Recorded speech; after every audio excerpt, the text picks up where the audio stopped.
So today's lesson, we're going to look at acid-base titrations. We're going to review what you learned in grade 11 and add some more concepts on to bring you up to grade 12 level. So what did you do in grade 11? You did a titration in which you had an unknown concentration of acid and you used a base to figure out the concentration of the unknown acid. So a couple things you need to know about the large tube that's on the burette, on the retort stand, is called the burette. The stopcock controls how quickly or slowly the titrant is being added to the beaker or an Erlenmeyer flask. And that's basically it. Remember that when you do a titration, you have to add an indicator so you can detect when the end point has been reached. And there's two terms, endpoint and equivalence point. The equivalence point is the point at which the moles of acid equals the moles of base, so it's completely neutralized. And the end point is the pH at which the indicator is going to change color. So titration, this is a simulation that I pulled up here. So you can see in the Erlenmeyer flask, we've got 60 mils of hydrochloric acid. In the burette, we've got at least 50 mils of base to add in. The concentration of the base is 0.200 molar. The pH of the acid is 1, and so we're going to keep track in two ways of what changes as we add base. So keep an eye on the chart to your right that will track the changes in pH. Keep an eye on the visual at the bottom. Look for the blue hydrogen ions, the green chloride ions, the brown sodium ions, and then you can see the hydroxide and water molecules. Okay. So let's add.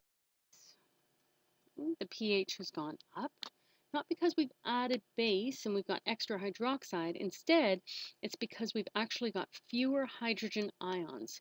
You can see in the visual at the bottom there are no excess hydroxide ions. They have combined with hydrogen ions to form water molecules. Adding more base, the pH has gone up again. You'll notice in the visual there are no hydroxide ions. They've all reacted with hydrogen. The pH has gone up because of the decrease in hydrogen ions that have combined with hydroxide to form water.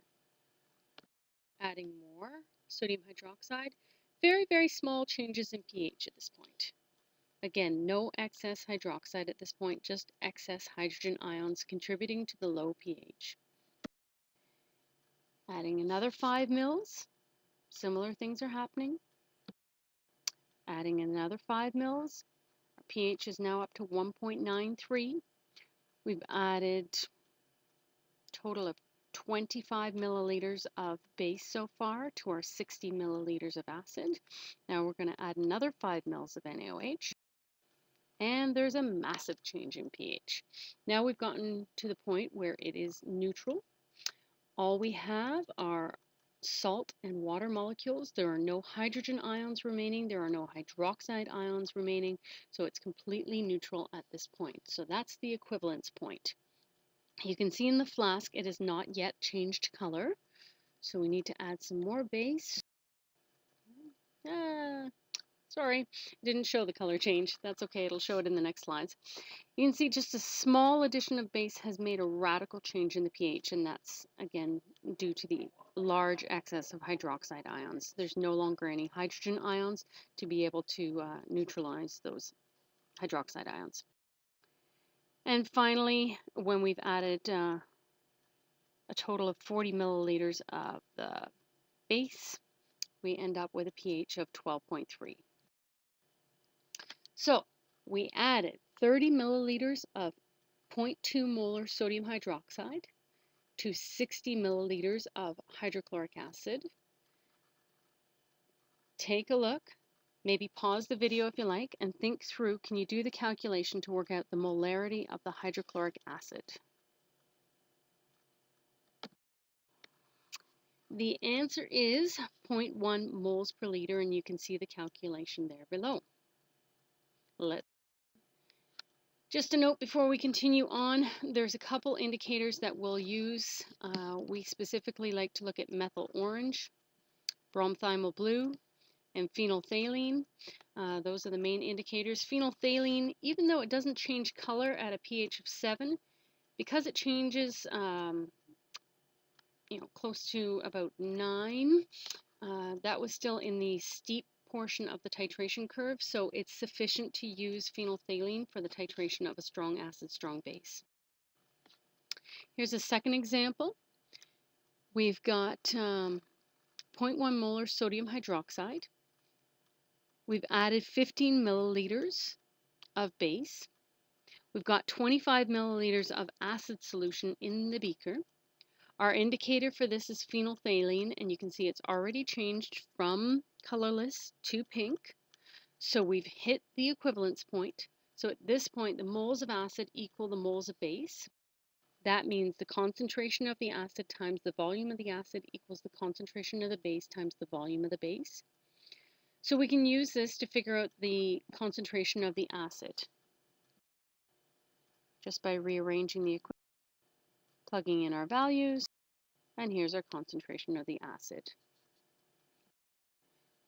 Second example, using a different indicator. This time we use methyl orange. So when it reaches its end point, it changes to a yellow color. This time we've added 0.05 molar sodium hydroxide, and we've added that to 30 mils of base, and using that to work out the concentration of the acid is very similar. Okay, so what we figured out, this is the titration curve for a strong acid and a strong base. We realize the equivalence point is at a pH of 7. Recall that the salt produced from a strong acid, strong base will not hydrolyze, and so we've got a completely neutral solution. We can prove that by calculation. You can see the question there, 25 mils of 0.3 molar hydrochloric acid titrated with 0.3 molar sodium hydroxide, and calculate the pH when we add that volume of base. When we do this, we write the balanced equation, figure out the moles of acid, figure out the moles of base.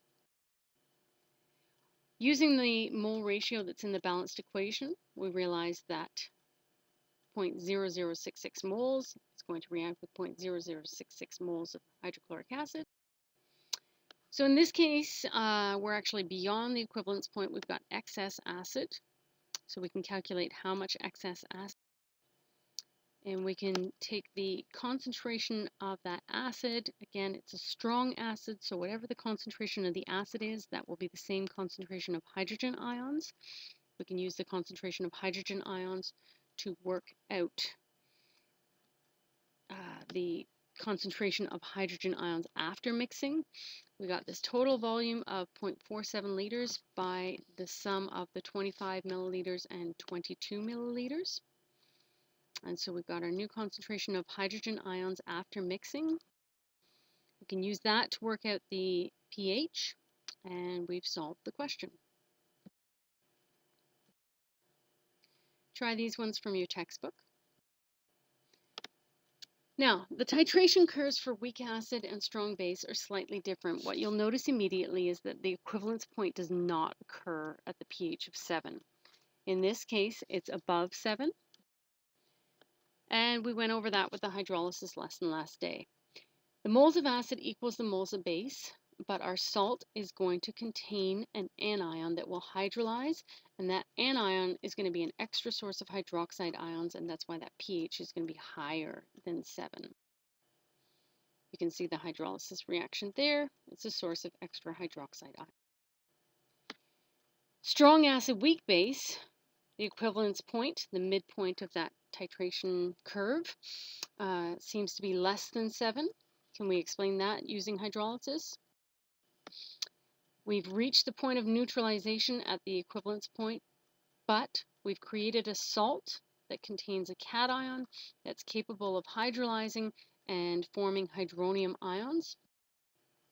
Since the cation, when it hydrolyzes, forms hydronium ions, the pH is going to be less than 7.